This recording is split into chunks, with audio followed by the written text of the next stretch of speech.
Hello, and welcome to episode 113 of the City Brew Tours podcast, where we feature the best beer scenes from around the United States. I'm Brian. Of course, I'm your host, back again for another wonderful month of the show.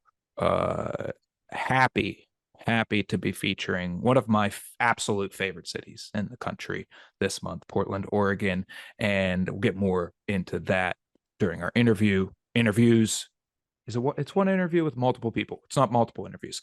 Happy also to be joined by recurring host, friend of the pod, and an actual a friend. And he helped host the Bend, Oregon episodes that we did just about a year ago. Please help me welcome Thom Roholt. How's it going, Thom? Going well. It's good to be here. Good to be back on. Good to drink some great beer from my home city, my birthplace, my place that I never get too far away from for too long. Well, it is good to have you. Good to have your local expertise. Um, Even though I've visited Portland multiple times, all times where I hung out with you. And Mhm. how you doing? How's your week been? How's the beginning? How was the end of July and now the beginning of August? Oh, it it's been really good because I did a lot of traveling in June and July, so I've actually been home for about 2 weeks after doing a lot of traveling. A little bit for work, a little bit for pleasure. But yeah, it's been nice to be in one spot for an extended period of time. So um, definitely enjoying it. Weather's been great here. We haven't had too many above 85-degree days Oh, in the last forever. So I don't do well past 82. So we're happy. We're happy. It's been a good summer so far, and I'm curious to see if this area is going to get to where it has been the last couple of summers in the over hundreds, where we had a string of days, which obviously you being from the East Coast, you get more 100 days than we do over here, but or maybe not, but you get the humidity with your heat. So we get it's we get a lot of feels like 100. We don't get actual 100. It'll be like 92. Feels like 104 because of the humidity. yeah, yeah. Yeah, that would be like I don't know that I could find a place where I could hide deep enough in a hole to get away from that heat. Yeah, it's rough. The air conditioners are constantly running.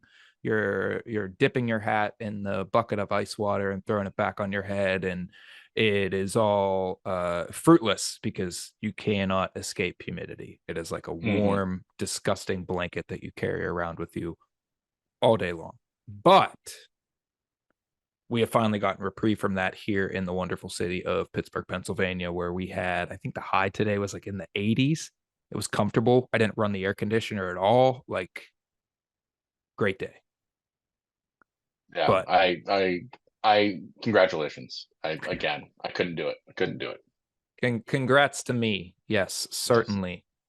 And as we've mentioned, we are featuring this month the wonderful city of Portland, Oregon, one of America's beer scenes, like one of America's original beer scenes, and a beer scene that has been thriving for decades on end with countless threads and stories to back up that history and a just multitude of, I don't think I used that word right. Just a cavalcade of excellent breweries producing wonderful beers. I think one of the times that I was in Portland with you, we actually drank hot beer from a brewery, and it was Hmm. phenomenal. Like, Hmm. Yeah, uh, Cascade, the House of Sours, man. That was yes, yeah, yes. absolutely. I believe it was a hot creek. And when I Hmm. say hot, I don't mean spicy. I mean like actually served warm, like warm apple cider, and it warmed your bones and your blood just like warm apple cider, but had that creakiness to it. Absolutely. It was perfect. It was, if I recall, it was a nice February night where it needed that extra warmth It as well. was. It was, Tom. It was late February 2020. That trip was also the same time that the first case of COVID was discovered in the United States. And can you guess which state that was in? I'm guessing Pittsburgh, Pennsylvania. Oh, it To was be, I went from state to, oh, no, yeah, yeah. it was you. It was you Oh, guys. It was Oregon. It was like, was oh boy, Oregon? I feel Oh, really comfortable being here. no, yeah, yeah. Well, we're the gift that keeps on giving. That's for sure. It was a great trip. It was a fantastic trip. Both of my trips to Oregon have been fantastic, and I'm just so excited to feature the breweries that we are featuring this month. Some of my literally absolute favorite breweries I've ever been to in the country, and without a doubt, like a top three beer scene for me, and a top three city in the country. I freaking love Portland. So very, very excited about this month. Last month was great. I love Brooklyn too. Had a lot of fun talking about those breweries and those beers, but new month, new co-host, new city. We're going to get into it. So we're featuring two breweries tonight. We're doing a format change up. If you haven't caught on to that yet, if you haven't seen the postings, the news releases, the information that's out there, we are switching to two a month, and we're doing two breweries per episode. So tonight we are featuring the wonderful Portland breweries. Excuse me. Threshold Brewing and Blending and Von Ebert. Von Ebert was founded in 2018 by a father-son duo, the Toms, Tom and Tom. It's actually named for the family matriarch, Grandma Ebert, and Von Ebert literally or loosely translates to House of the Boar. So if you're part of our beer club, shout out to you. But you could also see the cans of Von Ebert are adorned with a boar, and that's where that comes from. Pittsburgh connection here. Von Ebert opened their Pearl District location in the former home of Fatheads, which is a Deep brewery that got its dive, start. Got its deep start dive. here in Pittsburgh. Yeah, we're just all trying to tie it So back to Pittsburgh. no, well, here we go. No, but Von Ebert was actually the Fatheads uh fr franchise or of sorts before they broke up and then reopened and rebranded. So the continuity. So Tom and Tom had they wanted to start a brewery in Portland, and the best way they could do that was by start with joining forces with Fatheads, and then things went different ways, and they started their own. And um, I would say Fatheads gave them a very good uh, start, but then they accelerated and shot way beyond there. They brought everything back to roots, and amazing beer for sure with that. Yeah, from an outsider's perspective, they have certainly eclipsed the Fatheads Day. But thank you for that, wonderful context that I am unable to provide because I don't live in Portland. Also, we are featuring Threshold Brewing and Blending, a brewery that opened in 2019 in Montevilla, right? Montevilla, Montevilla? Villa. Montevilla. No, Okay. Okay. yeah, Okay. we're villain it this one. Yeah, Hey, we have a town that's spelled like Versailles, but we pronounce it Versailles out here. So all yeah. for it. In Montevilla by a husband and wife duo, consistently listed as another one of the must visit breweries in the Portland area.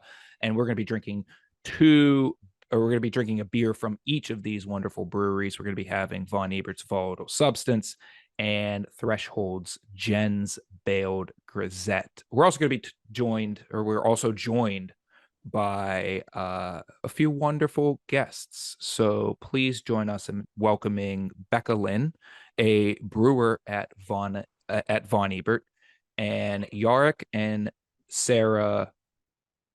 Oh boy, we went over this. Szymanski, co-owners at Threshold. How bad did I mess up that last name? I think you got there. But I'll wait for Yarrick and Sarah to critique your pronunciation. To Uh, correct me. yeah. But yeah, come and join us and let's get talking about these Hi, things. everyone. Hello, Hello. welcome, Yes. welcome. Yark and Sarah, how bad did I mess up that last name pronunciation? Not at all. It was good. I mean, we talked about it like literally 5 minutes ago, so you did good. We did, and then I got to it in the copy, and I was like, "Oh boy!" So yeah, I'm very glad to hear that.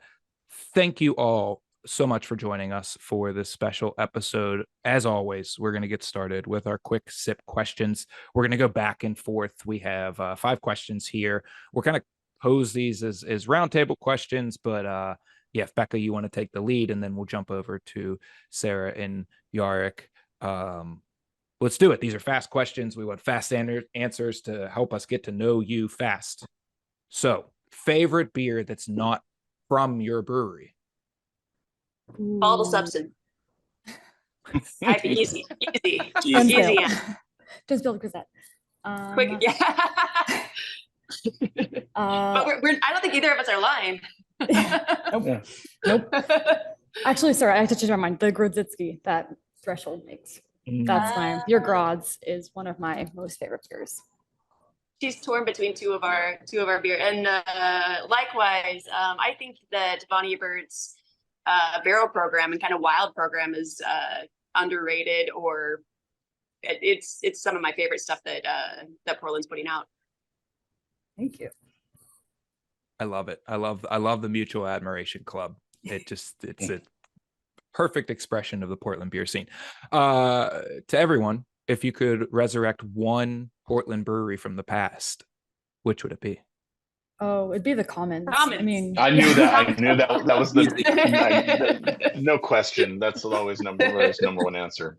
yeah, that's the consensus. I mean, I never went, and that's kind of like, that's in some ways Von Ebert's origin story. That's where my boss Sam Pecoraro and the former other head brewer of Von Ebert, Sean Burke, that's where they opened it together. And I've heard tall tales of that brewery, and the fact that I never got to see it haunts me. I love I love the synchronicity already. Already grieving Hair Up the Dog too as well.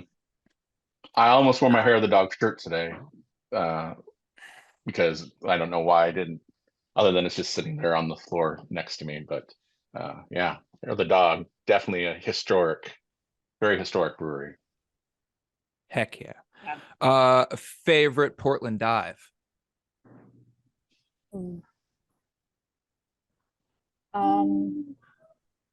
I mean, no one would know. I'd say, I mean, to go to the Threshold neighborhood, I love Tinker Tavern, or Reel 'em In, two great divier bars. True. Yeah. Jolly Rogers. Yeah. Sandy Hat. I don't know. Sandy Hat. Yeah. Sandy Hat is actually going to be celebrating their 100th anniversary.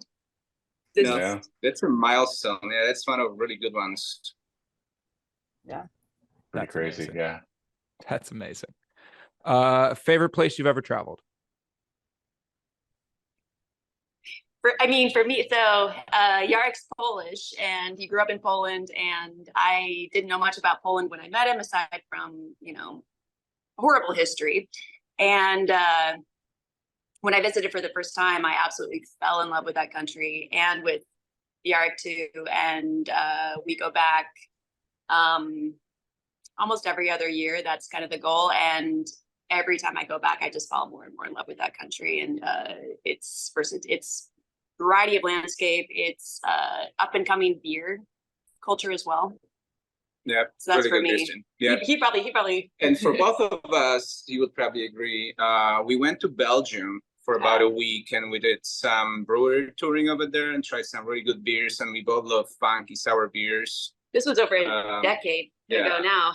But that was our favorite as well. Anything with great beer, which is everywhere.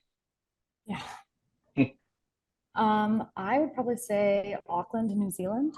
I went a couple of years back, and I just had like the time of my life.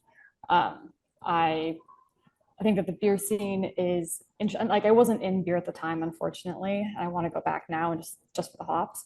But the beer scene was like very much up and coming at that time. But just like the overall like culture, everybody was just so excited to have tourists around, and it's a very friendly city and very easy to navigate. And I had a wonderful time. All right. Now to my favorite quick sip question, and probably the most relevant place that we ask this in. Has anybody ever seen a Sasquatch?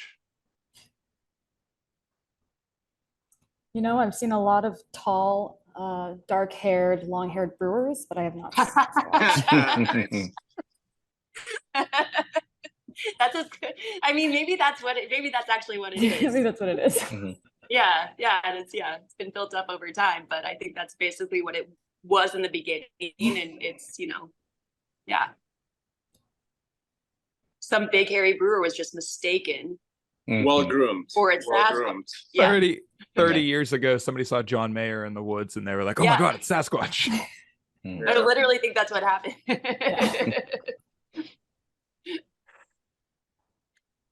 All right. All right. Well, with that solved, we're gonna jump into the beer. So as Brian's so well showing off, is gonna pour here. I poured mine pre-game here. But let's start out with Jen's Bailed Grisette. Sara, what can you tell us about this beer? What should we know about this beer?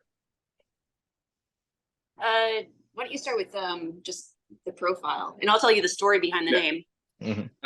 So the style of the Grisette, in our case, means very easy, refreshing, bright, a little bit fruity, clean, easy drinking beer. It's one of our OG beers. It's really simple beer, which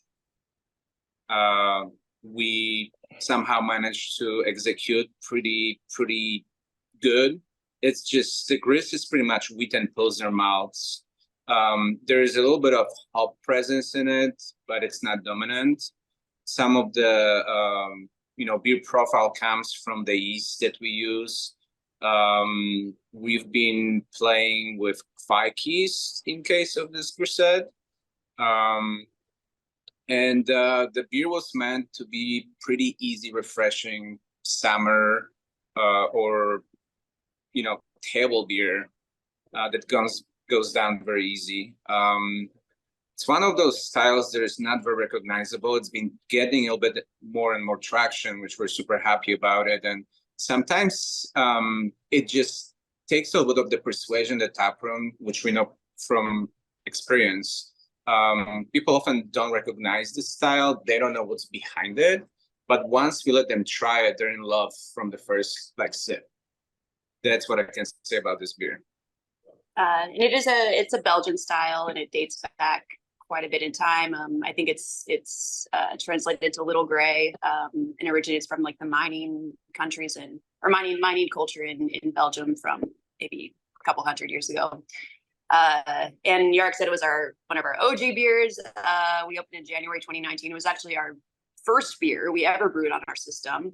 And back then we were, we'd been building out our space and desperately trying to open for over 18 months.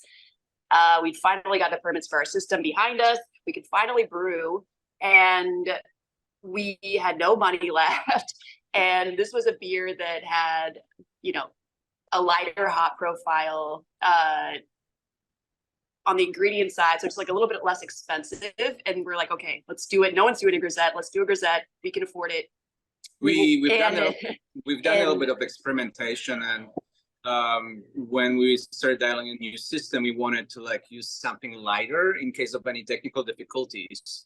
That's one of the main reasons as well. And initially, we brewed a Grisette. I don't think back then we would have predicted that we're still brewing it, and that we've won awards for it, and that it's become kind of beloved out here. But so with that in mind, when we were naming it, we weren't thinking super long term. And at the top of our mind was this guy. It's actually called Jens Bailed. Jens was our electrician, who wasn't.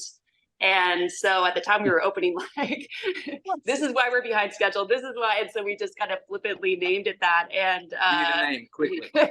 and but like once you name Jens something, bailed. then it's there. And the beer turned out to be so good. And then Jens, he's a very nice guy, even though he left us high, like a little bit high and dry. And he and his whole crew actually surprised him. They surprised him. They brought him to the brewery. This was in the first like month or so that we'd opened. They'd all like printed and made these bright red shirts that said Jens bailed and like their company. He arrived unsuspecting. They were all there in the shirts. He had to wear a shirt, and they all drank Jens bailed like the entire night. And it was the best night. That was heartwarming, and that was the very first month that we were like up and running. But it's fun to see like that beer be well received, and also just I think you've tweaked a little bit along the ways, but it's just I get a lot of floral notes. I think it's a bit bready, and we have ended up using it quite a bit in our wine barrel age program as well. So we do some like funky stuff with it. We do some right now we've got some of it aging, I believe, in a gin barrel. So it's versatile as a base, but it's just beautiful as a beer as well. It certainly is. I could see how this could take on barrel character really well. It stands up on its own. It's a wonderfully enjoyable beer. I've drank far too much of it already. God, yeah, it's I'm glad you like it. great. I'm glad you like it. I am a big fan of a Grisette. I worked at a brewery once where we had a Grisette on, and having to explain it to people and get them to understand it's in the farmhouse family. And if you like wheat beers, if you like Belgian whites, this might be the go-to for you. And then once people try it, they're like, oh, I love Grisette. So thank you for brewing a Grisette. Thank you for keeping a Grisette on all the time, because more people should know about the wonders of this style. Thanks for having us. Thank you. Let's zoom out a little bit and talk about Oregon at large, because Oregon breweries consistently take home a lion's share of awards at festivals like GABF, the World Beer Cup, and this doesn't make sense because of course the Oregon breweries take home the awards at the Oregon Beer Awards, but besides loading the panels with judges and friends of the show like Natalie Rose Baldwin, what would you credit the continuous success of Oregon breweries in those competitions?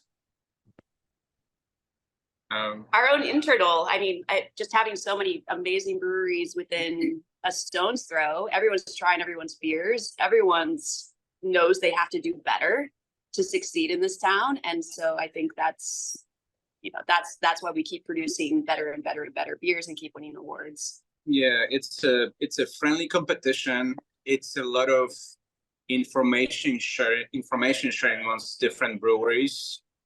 It's accessibility to fresh ingredients because we have vast hop fields. We have few maltsters in the neighborhood. So just being in Pacific Northwest, having access to those producers, farmers, to their knowledge base, as well as like people that work with them and kind of try to educate everyone as well. It creates this beautiful, what's the good word, like mecca for development, for creativity, pushing the boundaries. Yeah, totally. I mean, this city is so deeply collaborative in nature, and it's also like everybody's really receptive to feedback. And it's the kind of place where like we'll have brewers in and they'll text. I mean, if they're my friends, they'll text me. If it's, friends of my bosses, they'll text my bosses and be like, from time to time, they're like, yo, I had this beer and it tasted awesome. And sometimes like, yo, I had this beer and like, I picked up a little bit of diacetyl, and like that gives us a really rare opportunity to receive like in the moment feedback on beers that we're constantly developing and constantly trying to make better. And then we go and we pull that keg and we taste it for ourselves, and we're like, what is this person tasting that we missed? And it just helps us like think so much more critically, so like currently about everything that we make. And it's also just that like, if you want to make the best beer, you have to be always comparing what you're making to what's around you. And Portland just has, Oregon in general really has like consistently such quality beer that it helps us stay sharp. Like it helps us seek a lot of inspiration, honestly, from everyone else. You guys are literally, I mean, Von Ebert is literally 2 blocks away from 3 different breweries. Mhm. Threshold is literally around the corner from another brewery where, you know, comparison wise, someone can buy a beer and drink it and a minute later buy another beer at your place and drink it as well and have that as a comparison as well. So you have to keep that, you have to keep your game up. And like you said, there is friendly competition. Like everybody interacts with everyone really well. And I mean, yeah, it's pretty amazing what you can have when you have that friendly competition for sure. I guess it's competition, but everyone just wishes everyone else well. And we're all, I mean, we're friends with Becca. Like we know, like everyone knows everyone. Everyone hangs out with everyone. Everyone's overjoyed to see everyone succeed. And I know that comes through in the beer. Totally. I mean, I think just like this idea of like success for one brewery in Oregon is success for Oregon beer across the board. And I think that the Oregon Brewers Guild has a lot to do with that. I think that they really encourage this kind of like shared successful like mentality, which makes, I mean, it makes all kinds of competitions more exciting because you see Oregon win and you're like, that's amazing. But it makes Oregon Beer Awards just like silly with excitement because everybody's excited about everything the entire day. It's great. Well, and Pink Boot Society for you all as well. I know I know you're all involved with that. I mean, it's great to see that collaboration that goes along in that arena as well. So always so many different support systems that are there as well. Definitely. Yeah. Like I know Becca would agree, like the network that the women in beer have in Portland is pretty like strong, you know, and there's lots of us, I guess. So we're even more looking out for one another and meeting up regularly. And I don't know that, you know, all the guys in brewing are like going together and like, you know, hanging out and like patting each other on the back, you know, and like we have that. It's a great I remember when we first opened and I learned about Pink Booth and instant like accessibility to the other breweries that we didn't necessarily have as newcomers. So I would say it's been invaluable for us. Yeah, totally. I mean, Pink Boots for me is like from the second I got to Portland and I was joining this chapter, I've just been like, there's so much shared knowledge and like shared experience, and everybody just finds everyone else so smart and so like interesting, and we all are just here to support one another and to make and to like really be intentional about making space in the industry for one another. It's not a passive thing. It's very active, and I think it's been a huge. I think Pink Boots reflects the overall culture of Oregon beer and Oregon brewing, and I think the same is true the other direction.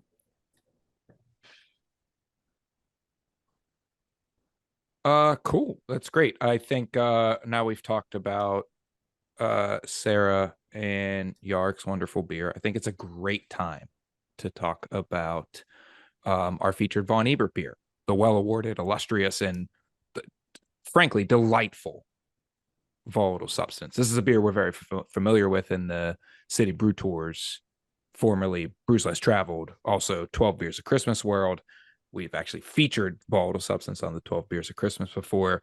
And Becca, what would you like to tell us about this beer? Oh boy, you know, first beer I ever brewed with Von Ebert. It's one of the first beers I ever had with Von Ebert.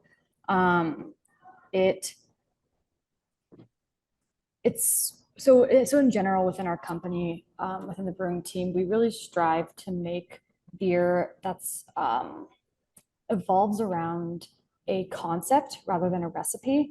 And my boss is going to laugh if they hear me say that on this podcast because that's what they say to us all the time.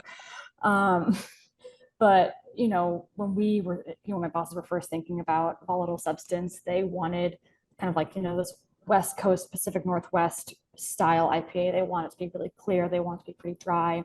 They were looking for like a lot of kind of like pine sticky resin, a lot of like grapefruit, ruby red grapefruit, and a lot of like big blueberry note, a little bit of blackberry, a little bit of raspberry, and that's what they're really targeting.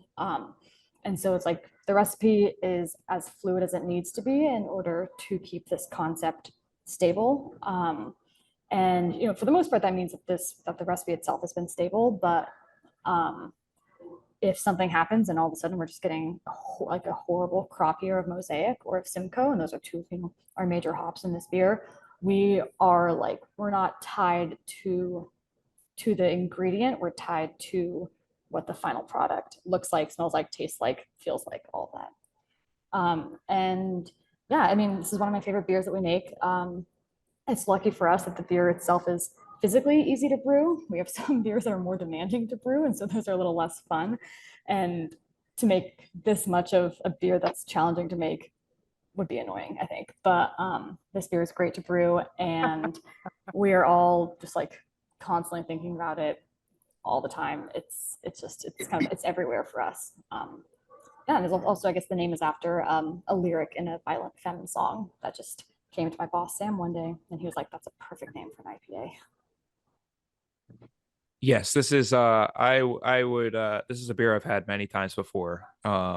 I love the Jens Bailed. It's a beer that I've had for the first time in working with this podcast, but Volatile Substance is a beer I've had many times prior.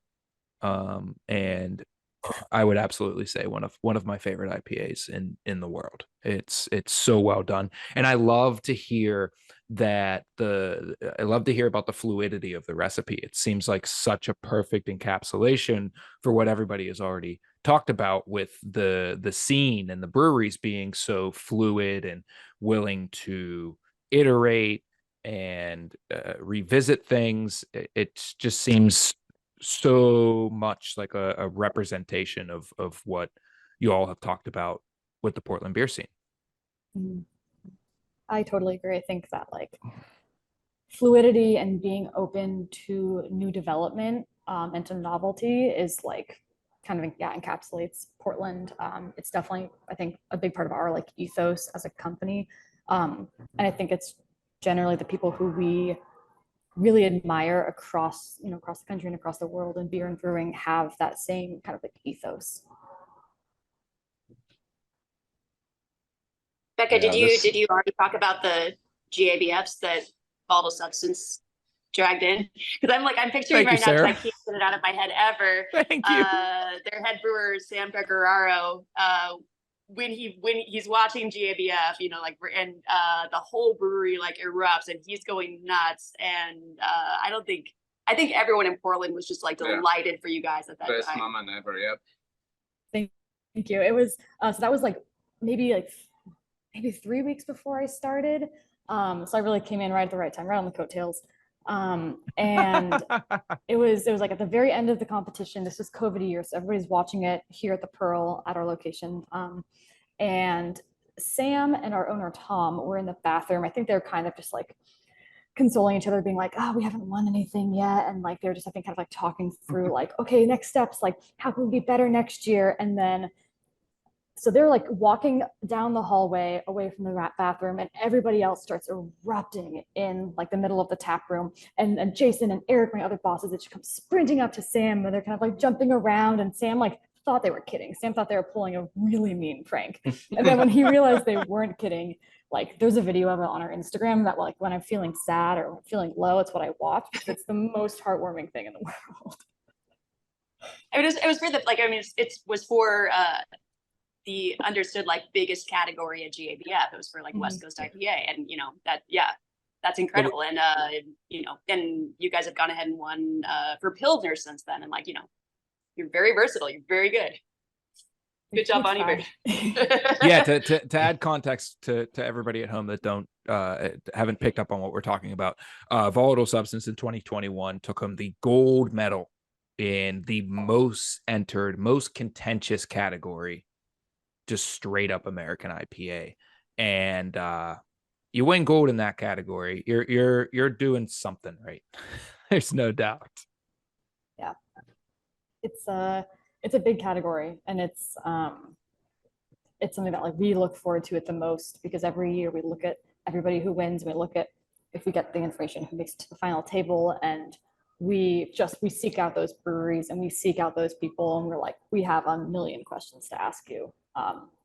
Yeah, it was a very exciting win, and I think I mean, I'm sure we're going to talk about this later, but talking about the potential oversaturation of craft beer in Portland, I think from like a business standpoint, medals, if you ask our salesperson, medals don't matter. If you ask our owners, they'd probably say something else. Mm. Yeah, I feel like it's the opposite. Like for the salesperson, medals matter more. I think it goes 50-50. I think sometimes Nathan's like, or our sales guy's like, I think like individual consumers care, bars don't really care. Very good. The thing I think about with medals is, and I've seen it happen with Bon Ebert too, especially after that GABF win, was just the cloud of breweries that was suddenly interested in collaborating and meeting. So I think that's pretty like an amazing thing about a medal, especially on like a national or international scale, is that you just end up working with some pretty amazing people and learning from them too. Yeah, I mean, I think we definitely have met people who wouldn't have necessarily known our name. There's so many breweries out there, they wouldn't have known our name, or they wouldn't have like maybe seen us as people who they'd be compatible in terms of working with. I think the same thing is true after we won for our German style Pilsner, won gold at World Beer Cup in this May. And that was a huge medal for us. I think that was one of the ones we cared the most about. And I had a friend who works in the industry, not in Portland, somewhere else. And they were like, oh, well, I think we're going to have a Lagerfest, like, later this year. Maybe you guys should just join our Lagerfest. Are you guys like lager brewers now? And I'm like, I think so. It's like, you don't just necessarily stumble across medals like that. I think medals are great. They're fun. They make you feel good. Medals are good. Absolutely. Both breweries are not unknown for winning medals. Very true. It's like, so in running city brew tours, and we have tours that go to these breweries and whatnot, Threshold and Bon Ebert are at the top of our most I respected is probably the right word, but from our tour guests and whatnot, the beers that you guys produce, they're the ones that get the most rave reviews about. So it's like Threshold constantly like, thank you for taking us there, because I mean, it's not your space isn't huge, right? So finding you is a little bit more difficult than going to the Pearl and finding Von Ebert. But along with the likes of Upright and others that are clearly well known and so forth, that people always want to go to.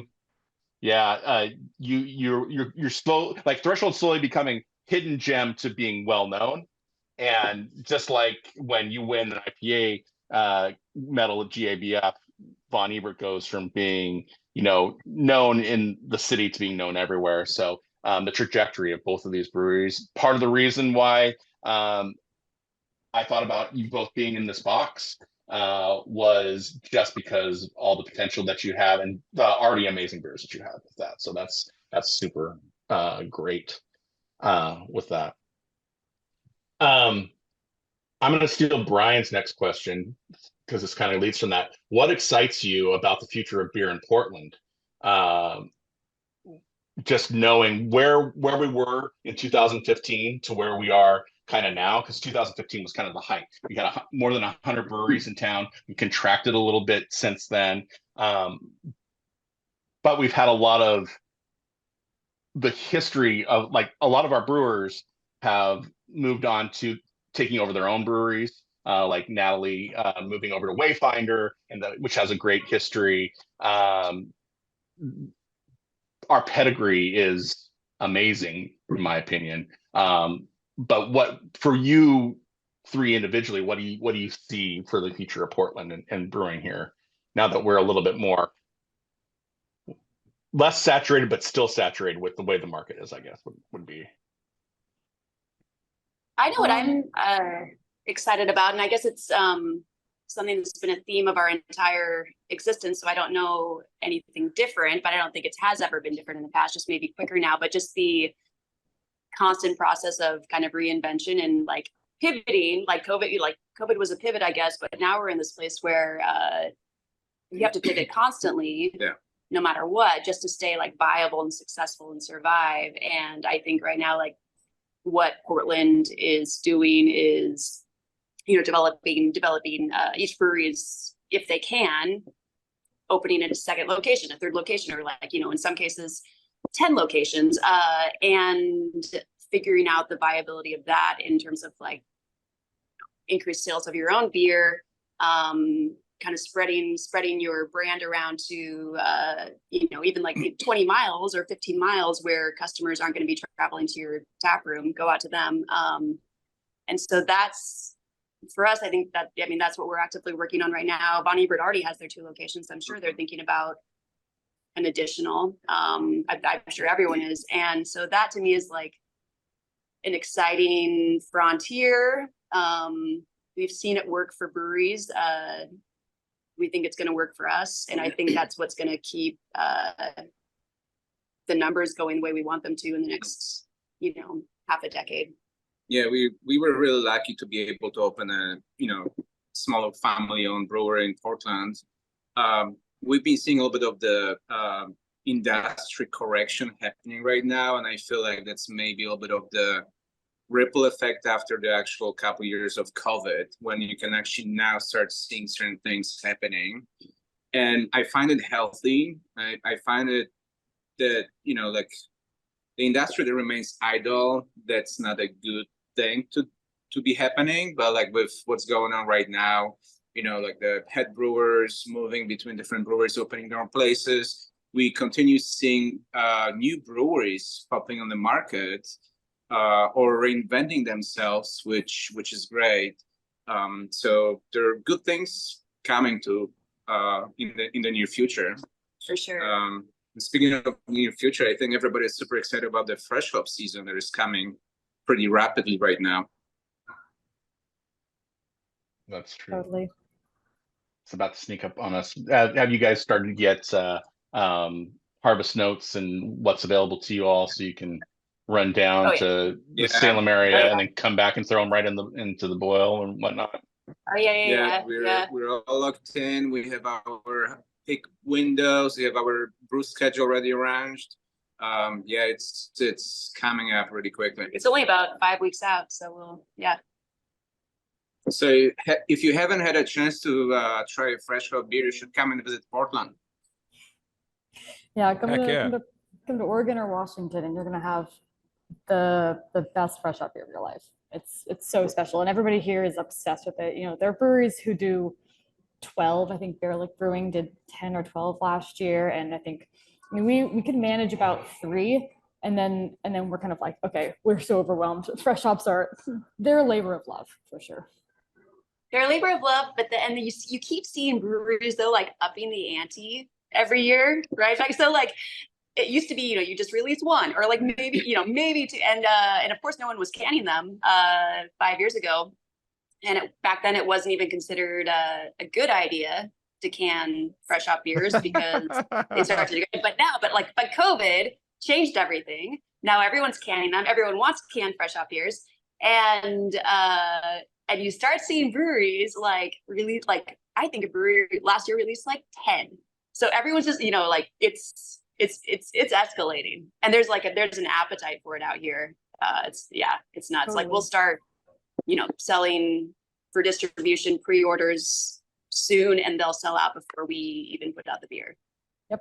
Very stressful for a brewer. It's not my job. Yeah, I mean, for the drinker, it's great. For the brewer, it's a headache.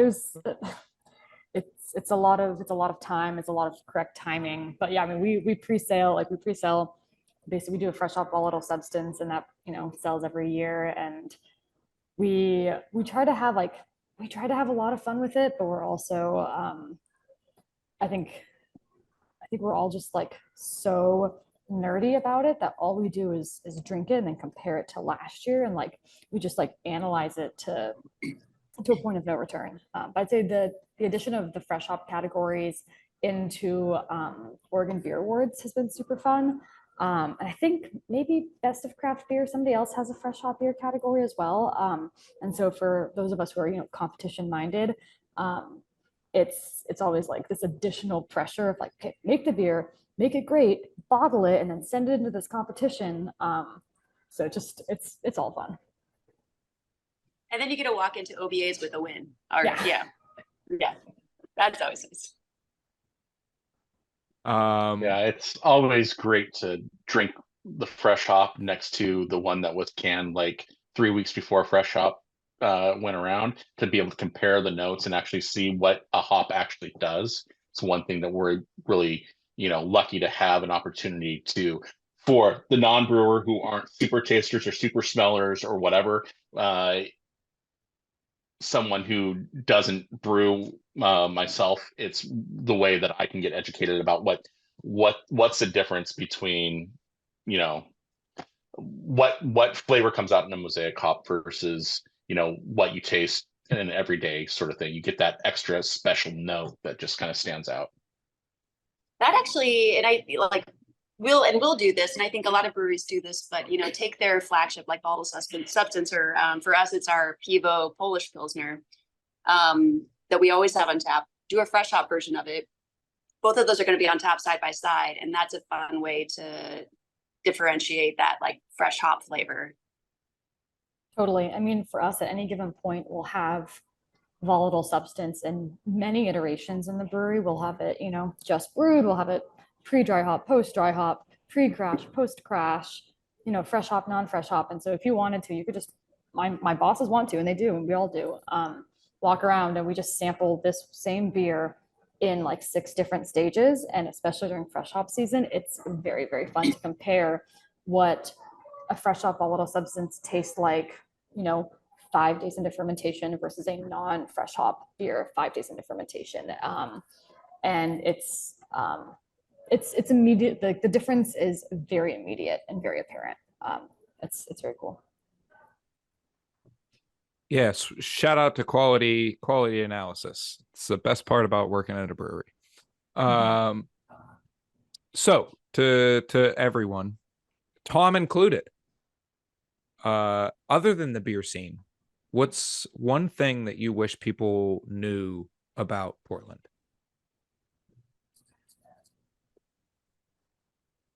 Amazing beer scene. Sorry.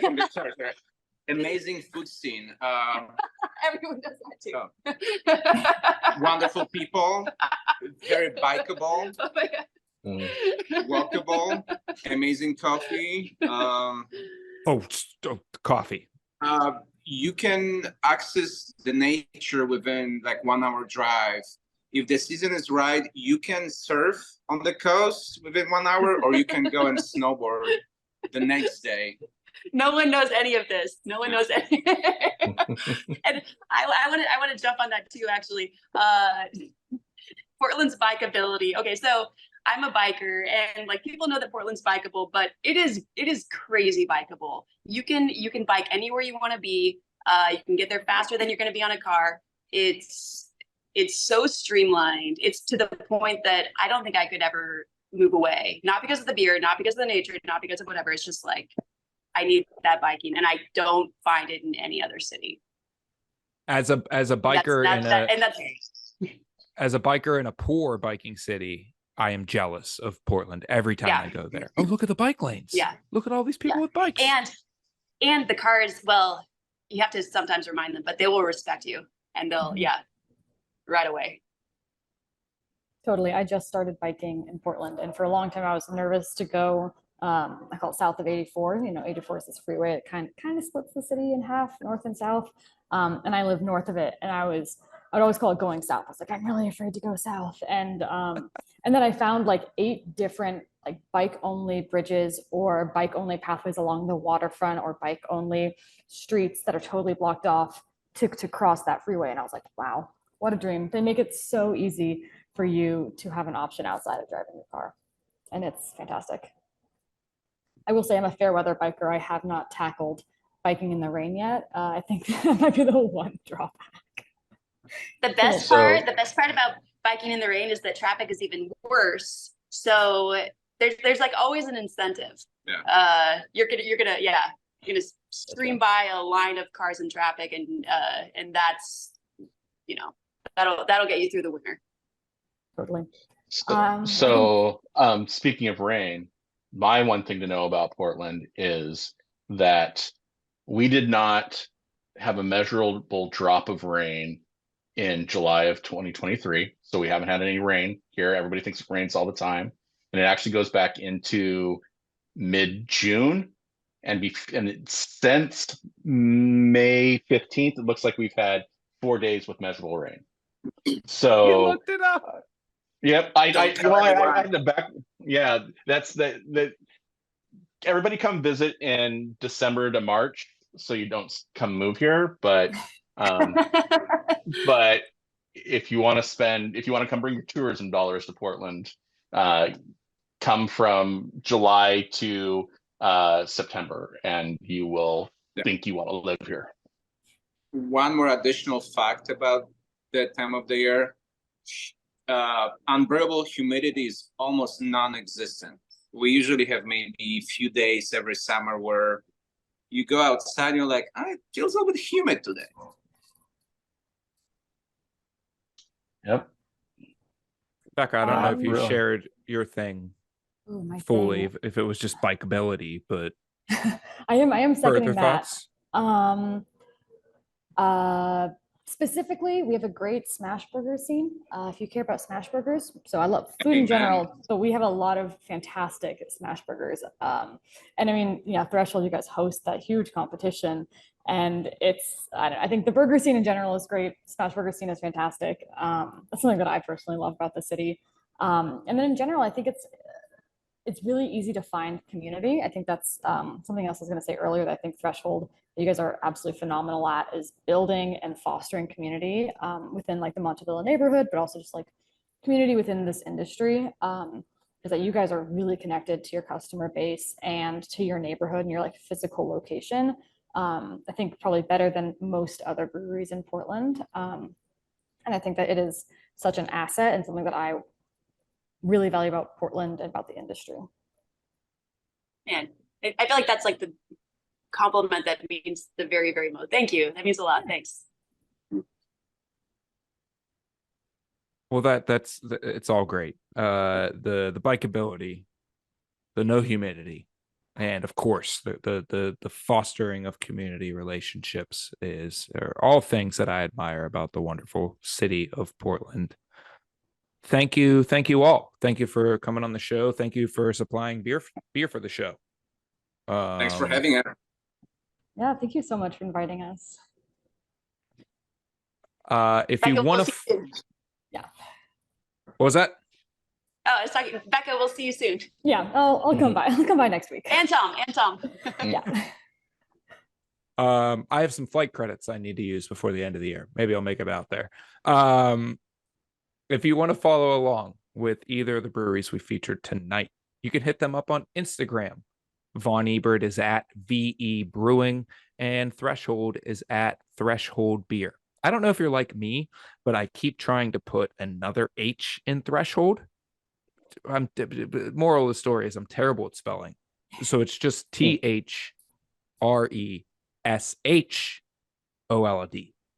But yeah, at VE Brewing and at Threshold Beer on Instagram. Again, thank you to both the breweries for supplying beer, not only for the show, but for our beer club.